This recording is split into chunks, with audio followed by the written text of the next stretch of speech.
Di mana ayah Ma?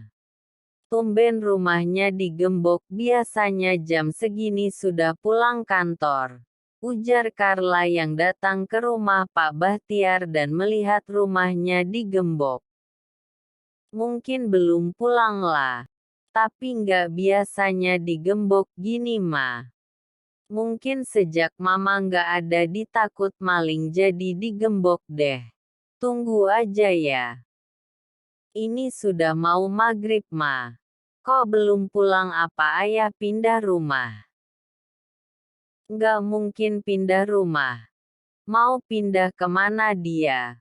Orang ini rumah dia kok. Jawab Mama Dina. Bisa aja Ma.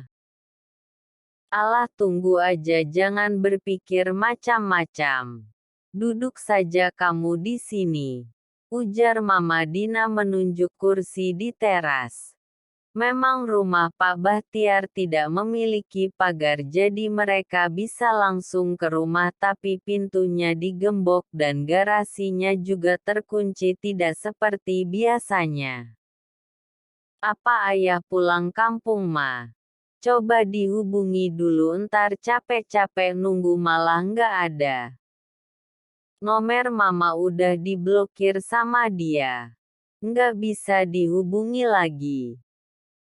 Carla mengambil ponselnya dan mencoba menghubungi, ternyata nomer Carla juga diblokir, membuat Carla lesu. Bisa. Nggak Ma. Diblokir juga. Kok ayah sampai segitunya ya? Tahu tuh si tua bangka sok marah gitu. Sahut Mama Dina. Aku berikan apartemen ini untukmu karena aku tahu kau tidak memiliki tempat tinggal lagi, tapi untuk kebutuhanmu yang lain aku tidak bisa jamin. Aku punya istri yang harus kujaga perasaannya dan kamu hanya masa laluku. Cukup sudah aku membantumu sampai di sini dan sekarang kamu juga sudah bisa bebas karena Peter di penjara. Ujar Ben. Tapi Ben beri aku pekerjaan. Mohon Ambar. Untuk saat ini aku tidak bisa memberikan kamu pekerjaan Bar karena aku harus menjaga jarak denganmu. Aku janji tidak akan mengganggumu Ben. Aku hanya butuh makan karena tempat tinggal sudah kau berikan. Ben terdiam sejenak lalu menarik nafas panjang. Aku harus bicarakan pada istriku dulu karena semua keputusan ada pada dia. Aku tidak mau dia cemburu ataupun curiga karena aku sangat menyayangi keluargaku. Jawab Ben membuat Ambar tertunduk. Andai saja dulu dia tak pergi dari Ben, sudah pasti dia yang akan diratukan oleh Ben, tapi sekarang semua berbalik. Hidupnya hancur oleh Peter. Kesenangan semu. Aku tahu Ben. Aku tahu itu. Aku tidak akan mengganggumu lagi. Aku sudah ikhlaskan kamu Ben. Aku ingin hidup lebih baik sekarang. Aku ingin menata hidupku. Baiklah, aku tidak bisa janji besok akan kuberikan kau jawabannya. Hiduplah lebih baik Ambar karena milik orang lain belum tentu baik untukmu. Ucap Ben lalu segera pamit.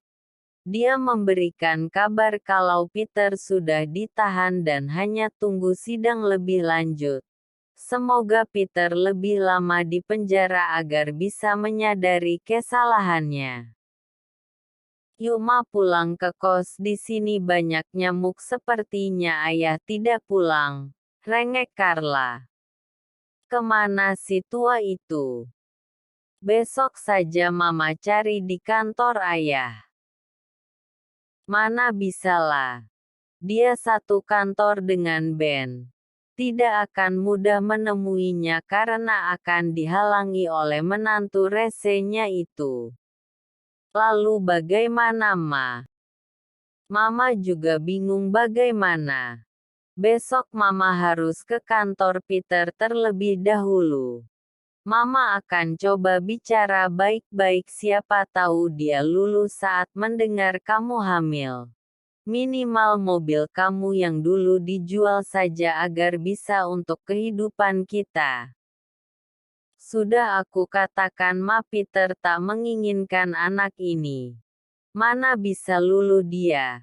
Soal mobil ada di apartemen aku yang tidak berani pulang. Kenapa kamu yang keke dengan anak ini kalau ayahnya saja cuek? Lebih baik lepaskan dan kamu bisa bebas. Tidak. Aku tidak mau, Ma. Sudah, ayo pulang, makin lama Mama makin ngaco saja. Kesal Carla mengajak mamanya pulang. KDRT. Kalian tidak berbohong. Tanya Mama Dina penasaran. Untuk apa kami berbohong, Bu? Tidak ada gunanya. Kalau Ibu tidak percaya, Ibu bisa lihat sendiri di kantor polisi. Beliau masih di sana, belum tahu bagaimana kejelasan kasusnya, jawab salah satu karyawan Peter. Jadi bagaimana dengan nasib kantor ini? Jika ada barang yang bisa dijual akan kami jual bersama, Bu, karena banyak karyawan yang di PHK tanpa pesangon oleh Pak Peter dan gaji kami pun sudah 2 bulan ini tidak dibayar. Untuk kantor sudah lama bangkrut, Bu. Jelas karyawan Peter sambil merapikan barang-barang mereka. Aku harus memberikan kabar ini pada Carla secepatnya. Jika ada yang bisa dijual di apartemen mereka, biar Carla mengambilnya. Setidaknya bisa untuk menyambung hidup untuk beberapa waktu sampai bertemu si tua Bangka Bahtiar. Kalau perlu apartemennya dijual sekalian, batin Mama Dina dengan mengangguk kecil. Terima kasih untuk informasinya, saya permisi dulu. Ujar Mama Dina segera pergi dari kantor Peter. Awalnya tadi dia ingin melabrak Peter, tapi dia mendapatkan kabar kalau Peter sudah dipenjara dengan kasus KDRT, membuatnya ingin cepat-cepat pulang.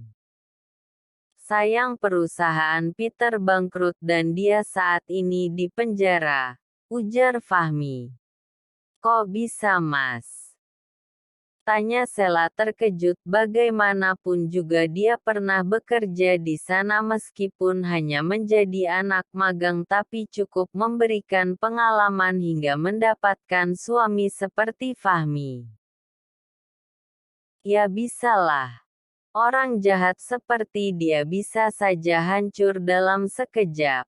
Dia terlalu jauh melangkah, sayang, dan melupakan sesuatu kalau dia berada di negara orang. Kalau bangkrut kenapa bisa dipenjara? Apa Pak Peter menipu? Tanya Sela penasaran. Tidak. Bu Ambar yang melaporkan dengan kasus KDRT dan penyekapan. Jawab Fahmi membuat Sela bergedik ngeri mendengarnya. Bu Ambar disiksa, Mas. Pantas saja, sudah lama nggak kelihatan ya. Lalu bagaimana dengan nasib Mbak Carla, Mas? Bukannya dia juga menjadi istri Pak Peter? Mungkin dia juga mengalami hal yang sama, sayang, karena saat kamu melahirkan aku melihat dia di rumah sakit bersama mamanya. Bisa jadi, Mas.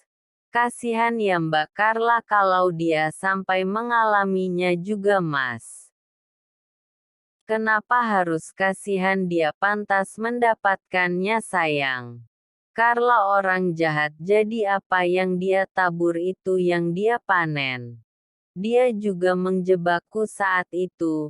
Kesal Fahmi jika mengingat masa lalunya dengan Carla. Mas, kita hanya manusia biasa, tidak luput dari kesalahan. Baik, Mas. Aku maupun Mbak Carla sama-sama punya dosa. Sekarang tugas kita untuk memperbaiki diri, Mas. Biar saja orang mau bilang apa, karena sejatinya buah yang busuk akan jatuh dengan sendirinya tanpa kita usik. Aku bukan sok baik, Mas, tapi berusaha merubah diri untuk lebih baik. Aku ingin rumah tangga yang damai tentram tanpa gangguan apapun, Mas. Ucap Sela membuat Fahmi memeluk tubuh sang istri. Perempuan cantik ini selalu menjadi penawar hatinya. Wajah Sela yang cantik selalu enak dipandang membuat hati Fahmi tenang. Aku ingin kita begini terus sayang sampai tua nanti dan hanya maut yang memisahkan kita. Amin, ujar mereka serentak sambil tersenyum. Huk, huk, ya. Ada gangguan sayang. Anak kamu, Mas. Kok gangguan sih? Maaf. Maaf. Baru juga mesra-mesraan ayah sama bundanya deh udah nangis aja, ucap Fahmi. Apa mama tidak salah dengar, Ma? Tidak mungkin bisa bangkrut perusahaan sebesar itu. Mama sudah datang langsung ke perusahaannya lah. Di sana hanya ada beberapa karyawan yang sedang merapikan barang-barang mereka. Kalau kamu tidak percaya, ayo kita datangi ke kantor polisi. Peter ada di sana, mama juga mau bertemu dia. Aku takut, Ma. Ungkap Carla jujur. Kalau bisa, Du tidak ingin bertemu Peter lagi. Mama yang akan temui dia jika dia tidak memberikan sebagian miliknya padamu. Mama yang akan melaporkan kasus penganiayaannya padamu juga agar hukumannya bertambah beratlah. Ma, biarkan saja, aku sudah tidak mau lagi berhubungan dengan Peter, toh kami hanya menikah siri jadi tak ada yang perlu dituntut, bukan? Tapi kalian punya anak lah. Setidaknya ada yang kamu dapatkan. Minimal apartemen itu bisa untuk tempat kita tinggal. Ingat kamu lagi hamil anak Peter. Untuk apartemen aku tidak tahu, Ma. Aku hanya menempatinya saja, tapi untuk mobil aku bisa ambil jika Peter di penjara karena apartemen itu hanya aku yang menempatinya dan cuma aku yang tahu. Kalau begitu kamu ambil saja isi dalamnya lah. Hitung-hitung buat kita jualkan, lumayan hasilnya dijadikan cuan untuk penyambung hidup. Ma, aku tidak tahu apartemen itu dibeli atau disewa oleh Peter. Kalau disewa ya kita yang akan dilaporkan pihak pemasarannya, Ma, sebagai pencuri. Aku dan Peter tidak ada membeli peralatan apapun di sana, Ma. Semuanya sudah tersedia di dalam apartemen. Jelas Clara, membuat Mama Dina sedikit kesal karena tidak bisa mendapatkan uang dari isi apartemen itu. Ya sudah, mobil kamu saja yang diambil lalu dijual cepat buat keperluan kita, ujar Mama Dina dan diangguki Clara. Clara terdiam sejenak, dia membayangkan lagi kenapa hidupnya menjadi buruk begini. Andai saja dia masih bertahan bersama Fahmi, mungkin dia sudah hidup bahagia dengan anak mereka. Clara merasa sangat bersalah saat ini. Hidupnya hancur karena keegoisannya sendiri. Jadi sudah jadi rahasia umum saat ini dengan kehidupan Peter, ya Ben? Ujar ayah Bahtiar yang juga mendengar kalau perusahaan Peter gulung tikar dan kini Peter mendekam di penjara. Iya dia terlalu ambisi mengejar dunia di negeri orang sampai lupa diri di mana asalnya, jawab Ben sambil menyesap kopinya. Bagaimana nasib Carla ya Ben? Ayah kasihan. Ungkap Pak Bahtiar, bagaimanapun juga dia sudah menganggap Carla seperti anaknya sendiri. Aku rasa Carla akan mencari lelaki yang lebih kaya dari Peter ya. Dia cerdik, jangan khawatir, jawab Ben cepat karena saat ini justru Ben yang khawatir pada mertuanya ini. Khawatir jika ayah Bahtiar iba pada Carla dan Mama Dina. Untung dia lebih sigap menangani ini. Ayah tahu Carla perempuan yang haus akan kasih sayang orang tua. Mamanya sibuk dengan dunianya sendiri dan ayahnya sudah tidak ada, hanya ayah orang yang peduli padanya. Tapi dia sendiri tidak mau dipedulikan ya, sahut Ben. Ayah tak pernah terpikir akan hidup seperti ini Ben. Ini salah ayah yang menikah lagi. Ayah pikir Mama Dina perempuan baik yang penuh keibuan, ternyata ayah salah. Dia perempuan yang hanya haus akan harta, bahkan anaknya sendiri dia rela korbankan. Carla adalah bentuk korban keegoisan mamanya yang menuntut semua sempurna, ucap ayah Bahtiar dan diangguki Ben. Setuju, memang sejak awal Ben melihat peran Mama Dina lah yang lebih banyak di sini hingga Carla jadi salah jalan. Kita lihat saja nanti ya. Untuk saat ini kita jadi penonton yang baik saja dulu, jangan bertindak jika belum waktunya, ujar Ben.